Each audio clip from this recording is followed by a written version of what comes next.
বাইর তো বাজার ঘাট কোনো কিছু নাই। সরার মতন আছে বাগুন শুরু হইবেন নাকি? দেখি বাগুন আছে নাই।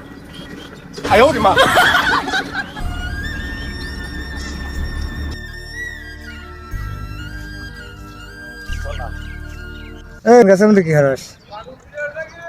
হ্যাঁ এই, এই বাগুন চালের মধ্যে তুই কি হারাস রে? এ বাগুন ডাল কি আপনার? এই এই বাগুনের চাল আমার না, তোর বাবার বাগুনের চাল। হ্যাঁ এর মধ্যে কি হারাস তাই কয়া? তুমি আর কিছু কইও না। ওই গরুর ঘাস নাই তো ওই ঘাস তুলবেন নিগে আছে। এই ওই বাগুনের চালের মধ্যে ঘাস আছে কেন? মিডিয়া পাথরের যে বাগুনের চালের মধ্যে ঘাস আছে।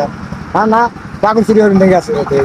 হ্যাঁ এ গা এ কি আমি বাগুন চুরি হইবে আছি, ঘাস কেটবার আছে পরে ঢুকে দেয় ঘাস নাই। এ যখন জামু ছেলে, আপনি কি আমাকে চোর মনে হচ্ছেন না? আমি না থাকলে শালা চোর তো বাগুন তুলে নিয়ে গেলেন, দেখছো না? 100 টাকা কেজি বাগুন শালা কি চোরেছে দেখছো না?